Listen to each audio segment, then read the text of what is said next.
สุภาษิตกมูมอกแนวเกอจูบมาเนวเรจูบกันเนแต่งกับแต่งปลายจูใช้หนังสืออันโยเฮียนแต่ถ้าจูเปลี่ยนชีวิตอันไกเสื้อพระเยซูคริสต์ชีวิตจะเปลี่ยนแปลงเปลี่ยนแนวคิดมั่งหันเยี่ยมมั่งสมองมั่งแนวเบอร์แนวมามั่งที่ก็เลเบอร์เลมาเยอะวิ่งคลิปจำกินกับมูอีแต่งเวียกในเมืองไทยเรียนคลิปเรื่อยๆกายครับยงมาในเมืองปักแบงแขวงอุดมไซ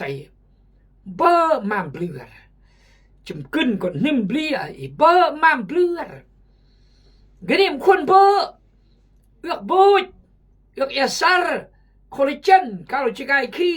กุนจำกินไม่คนหานอายุประมาณ10 ปลายปีนะ17 18มั้งหานเพราะเอือกคอลลาเจนเต้นลำดับมวนซื่นตื่นเต้นแต่หัวใจก็เต้นหานกุนกีพี่น้องเอ้ยจูเบอมาเรจูเบอกันเนปั๊มกับปั๊มไรจูใช้หนังสืออันโยเฮียนแต่ถ้าจูเปลี่ยนชีวิตอันไกเสื้อพระเยซูคริสต์ชีวิตจะเปลี่ยนแปลงพระองค์เปลี่ยนชีวิตโอจากชีวิตโยนเจอเปื้อนอันหนึ่งมาสมองหนึ่งจะเบื่อจะมาเห็นแก่ตัวอำสัตย์ซื่อปืนคือขี้องค์ทั้งเปิดความหู้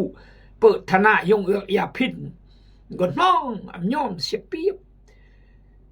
แต่พระเจ้าสามารถเปลี่ยน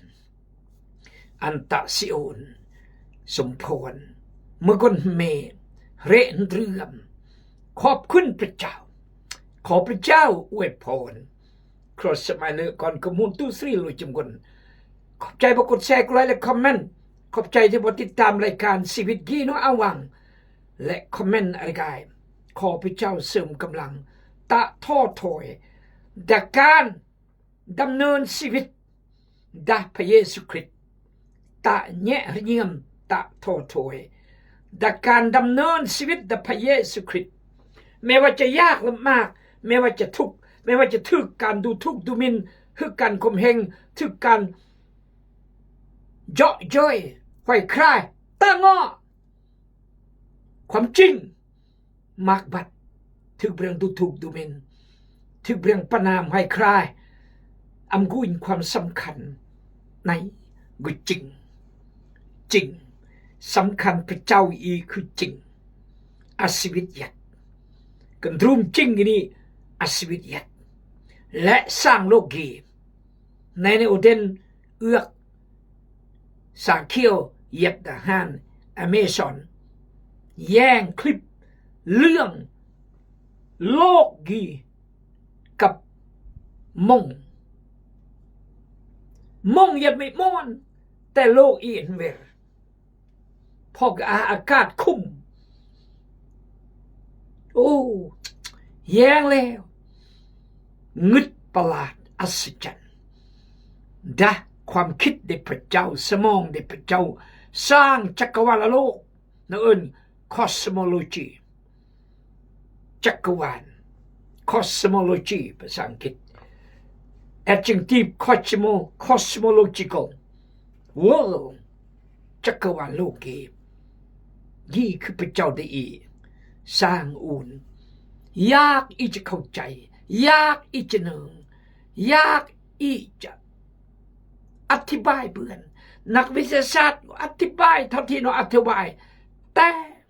สมาธิเข้าใจเบื่อนเพราะนอกความเข้าใจเราแต่งเบื่อนดาวเทียมอันนี้โทรศัพท์พี่น้องยังเรากี้มือสมองได้เนาะไหนแต่พระคัมภีร์แล้วพระคัมภีร์มอกบ่ได้ถ้าบ่จุดได้พระคัมภีร์อะไรมั้งสิ่งลึกลับประสอรมุเดพระเจ้าและในมนุษย์มุสิ่งแต่งกุยพระเจ้าเป็นแกล้มนุษย์ แต่งเบื่อนแต่ละแนวย่อแต่เมื่อกำอันไม่พัดอันเบื่อนลอยแต่รอยปลายปีแต่งไฟฟ้าแต่งมินแต่งโทรศัพท์โอ้ยเฮ้ยแมนหลังจากนี้ขยายย่อคอมพิวเตอร์และโทรศัพท์มือถือแล้วกุยหูและเฟซบุ๊กMessenger Google แต่ละแนวข้อมูลยะตา Google เลยจุดหนึ่งศาสนาฮินดูนะมั้งพันล้านคริสเตียนนะมั้งพันล้านอิสลามนะมั้งพันล้านเยี่ยมเมื่อประชากรคืออินเดียที่สองจีนที่สามอเมริกาโอ้ที่สี่ที่เมืองอินโดนีเซียและปากีสถานบังกลาเทศ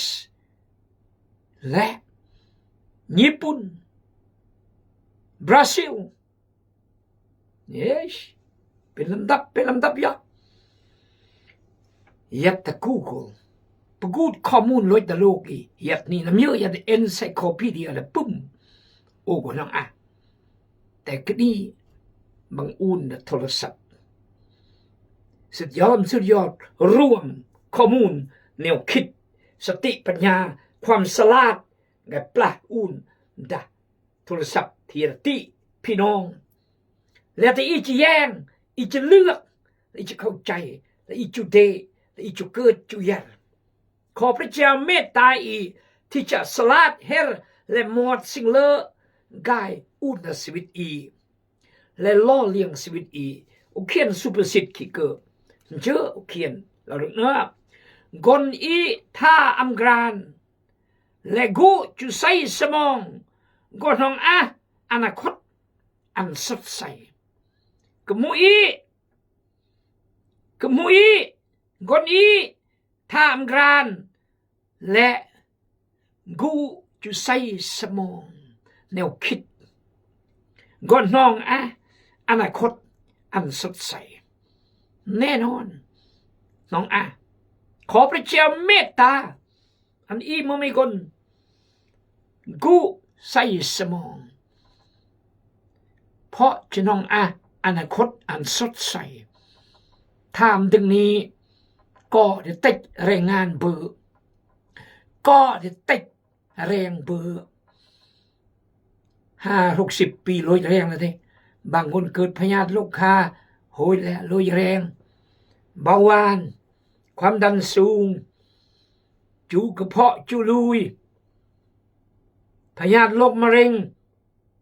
มากแนวจิกายรุมเร้ากายจัดการอี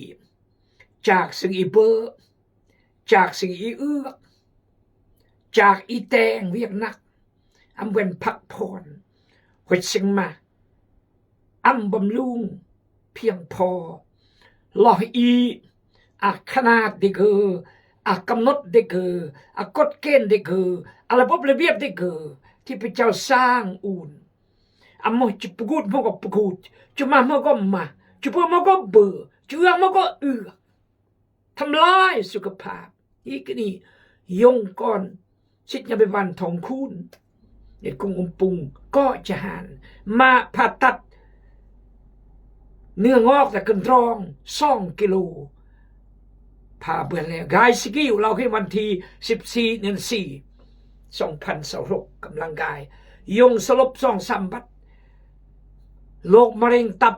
ระยะสุดท้ายปาดมาอย่างที่27 มือกับกายจะกุยงจากโลกย่อเพราะมาเอื้อมาทำลายอีเมื่อจัดการอีเลอะกว่าอีเมื่อทำลายอีเมื่อแตนอินเดอีเมื่อเปลี่ยนขอพระเจ้าเมตตาเอาละนำหน้าก็บอกแล้วพระเยซูอยู่ในโลกกีก็อำเภอหนึ่งซ่อนอันอี ลี่ยนชีวิตมังกายตั้งชีวิตไม่ปิดเรียมมังตั้งเรียมไม่แต่ก็หมอกเรื่องเบื่อเรื่องมา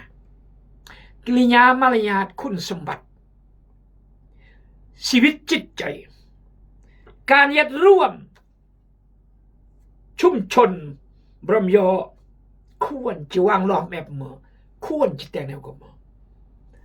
เวียกการไทยเมื่อนายเมื่อสิญญาพิบาลเมื่ออาจารย์เมื่อในบ้านแต่กุ้งอีกแย่งลูกบ้านแมบกับมืออีกแทนกุ้งเจริญแมบกับมือคริสตจักรแต่ละเมื่ออันนอนเนื่องพระคำและเข้าใจพระคัมภีร์และอาการเปลี่ยนแปลงชีวิตและรักยอและยอสมัคคียอและยอยอยอและยอและแย่งแย่งก้อนเนาะอันเจริญก้าวหน้าอันแย่งก้อนเนาะริ่งเคลื่อน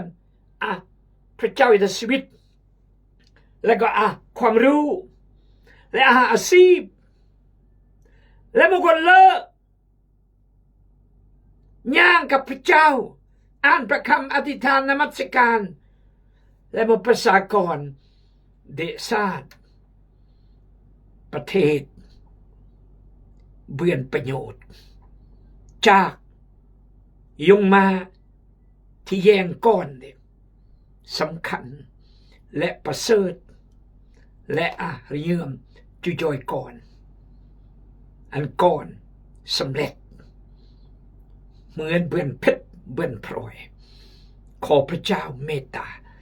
กี่คือหลอดท่าทายได้โอข้าพเจ้าแน่ใจว่าพระเจ้าผู้ตั้งต้นการดีในท่านทั้งหลายจะดำเนินจนถึงวันที่สุดแน่ใจปรุเราฟิลิปปอยบท1 ข้อ 6แน่ใจพระเจ้าตั้งต้นการเลือและชีวิตเราจะหมุนเริ่มตั้งต้นการเจอก็ตั้งต้นการเลือแต่ชีวิตโอบราก่อนเจพี่น้องนี่คือพระคำพระเจ้าซึมความรักความสัตย์ซื่อความจริงความเลอความอดทนความเห็นแก่ตัวความเสียสละความทอมรอยูนและความจริงยัตชีวิตและอันคือปลงเขื่อนและริ่งเขื่อนเป็นเกรดเบียงกุยที่พระเยซูเราเมื่อมาเมื่อกองไตและเมื่อกระจกอันเบียงเปลบาลเบียงเดอันเบียงจิมชีวิตจิมความรักจิมความเสื่อความจริงความเลอความอดทนความเสียสละความเห็นแก่ตัวและความสัตย์ซื่ออันเบียงจิมบ้าเก็มบ้าลำเฮียเจ็บดอมเมละแมนเหมือนพระเยซูแต่งปลาอันเกิดองุ่นหนังสือโยฮันบท2อ่านเลยข้อ1อยู่โอ้แต่มาบ่จึงซอรองุ่นล่ำอูนกุนสุดฮิซัมบีซัมบายหุยบ่หมดสึงเลอะสึงล่ำกายอันอีเบอเมื่อแมบกีรีดต้องเบอร์นล่ำกาเมื่อบีเมื่อบานแล้วจึงอำลำไอรอดก็แต่เมื่อจะเบอร์ก็กันแต่นำทางก็เบอร์เนี่ยเลอะเนี่ยลำทำนองนี้แต่ก็นี่บอกกักอุ่นก็เจ้าบ่าวเจ้าสาวกันที่จะไม่นำเจ้าภาพก็มันอย่างกูมูแต่หน่อยอยู่กี่แหละพระเยซูทุกสิ่งที่เกิดแต่งอันเปลี่ยนประหลาดและอันเปลี่ยนเปรียบเทียบต่างเปลี่ยนอย่างแม่น้ำเยอะมันคนเจอคนโยนคือขี้องค์ก็ขี้เรามองยาลูเล่มาหัวห้างแต่ก็นี่บ้าถูกห้องห้างสั่งเรื่องเคลื่อนเคลื่อนมันกูอยู่ตรุยมันเตยไปลงห้ำเบือนเบะไปลงเวะเบือนลงงาเวลาสักเมียเบือนซิล แต่งเมื่อกว่าอันเรียงสันริลมุสันริลมัดนี่คือชีวิตที่พระเจ้ายัดบรมย่อมจะอันเรียงสัมผัสสัตว์แตกต่างเรียงขอพระเจ้าเมตตาขอพระเจ้าอวยพรเอาละพระเยซูอยู่หานสามมือเวลาจากหานกำอยู่หานปลอกและเวลาจากหานปลอกต้องอาจุดประสงค์เป้าหมายเรื่องอีกประกายสุดยอดสุดยอด not vain ภาษาอังกฤษ Jesus came to the earth and died 3 days rose from the dead is not in vain อำสูญเปล่าเราแย่ไทยเราอีอำปิดปลอกอำปิดปลอกเบื่อนตะสิโอนอันบุคคลแม่เรนเรื่องอันเปื่อนพรและเมื่อพรเพียงเดทางด้านรสโสสติปัญญาและวัตถุสิ่งของเท่าที่อีเตงเบือน Isn't that wonderful Praise God Hallelujah สรรเสริญพระเจ้าสัตุการพระเจ้าขอพระเจ้าอวยพรพี่น้องร้อยจำคนที่ยังพระคำแต่มือสกีที่อดท่าทายขอพระเจ้ารับเกียรติเพียงผู้เดียวขอพระเจ้าจอยก่อนต้องคุณกับกายบุบยงเด่นก่อจิจักลูกยอขอพระเจ้าเสริมกำลัง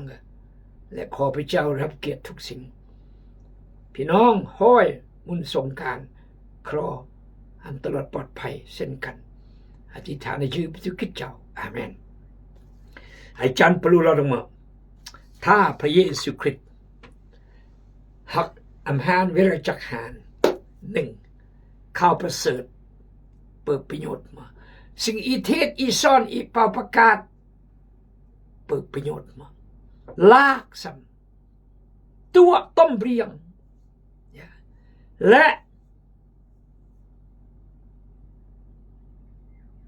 เกิดตะบิลาวพระเจ้าที่หานอเมริจักหาน1 โครินธ์บท 15 ข้อ26ตำการอ่านการพี่น้องศัตรูโตสุดท้ายที่พระเจ้าจะดับสูญแม่นความตายศัตรูโตสุดท้ายที่พระเจ้าจะดับสูญคือความตาย The last enemy to defeat is death ภาษาอังกฤษแสดงว่าศัตรูมากมายจะต้องผ่าอุปสรรคและจะต้องจัดการแต่ละตัวแต่โตสุดท้ายคือเวลาจักหานโตสุดท้ายคือต้องเวลาจักหานทหารปลอกจบอำสำเร็จพระเยซูกล่าวแต่เรียงมาแล้วมั้งสำเร็จแล้วโหยแล้ว It is finished ร้องกิจเทลเทสไตจบเบียมั้งขาดตกบกพร่องเบียมั้งข้างคาร่างคาเสาครบบริบูรณ์ก้าวติดเยื่อมแล้วมือวันทิศอยู่สวดเวรจักหานนั่นแหละศัตรูตัวสุดท้ายที่จะต้องดับสูญคือจัดการความหานเพราะความหานไผ่ก็ยานเพราะความหานมือก็เงาะกองเกิดแต่พระเจ้าชนะความหานฮาเลลูยาฮาเลลูยา yes ถ้าความหวังของพวกเราในพระคริสต์ มีคุณค่าเพียงแต่สำหรับชีวิตนี้เท่านั้นพวกเขาก็เป็นคนที่น่าสังเวชที่สุดในบรรดาคนทั้งปวงถ้าความหวังได้อีกหักเพียงแต่เบิ่นเป้อเบิ่นมาเบิ่นอะเบิ่นละมางก็สังเวชที่สุดน่าสมเพชสังเวชที่สุดแต่ที่จริงพระคริสต์ได้ทรงทึกบันดาลให้คืนพระชนแล้วและทรงเป็นผลแรกในพวกคนที่ล่วงลับไปแล้วนั้นเพราะว่าความตายได้มีมาทางมนุษย์ในการขึ้นมาจากตายก็มีมาทางมนุษย์ฉะนั้นด้วยว่าคนทั้งปวงได้ตายเพราะเกี่ยวเนื่องกับอาดัมสันใดคนทั้งปวงก็จะถูกทรงบันดาลให้มีชีวิตเพราะเกี่ยวเนื่องกับพระคริสต์ฉะนั้นมนุษย์เกิดมกุฎมาเพราะมนุษย์เองมนุษย์ห่านเพราะมนุษย์เองมนุษย์มือค่อยห้อยม่านสตานเพราะมนุษย์เองอมพระเจ้าพระเจ้าสร้างอาดัมเอวาเมื่อพระเจ้าแต่งตุดสองเบอร์แล้วหานและหนึ่งมาบหนึ่งซัวเมื่อพระเจ้าห้ามมันเบอร์เมื่อพระเจ้าโอเคสร้างตุดสองหนึ่งเลอะหนึ่งซัวและหานเมื่อพระเจ้าสร้างมนุษย์เมื่อพระเจ้าห้ามมันเบอร์เด็ดขาดเบอร์เลยจะหานเมื่อพระเจ้าแต่ในมนุษย์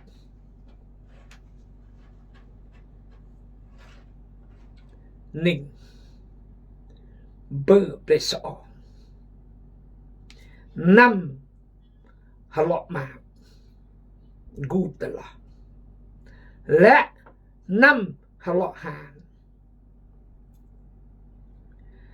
ตรัสจากพระเจ้า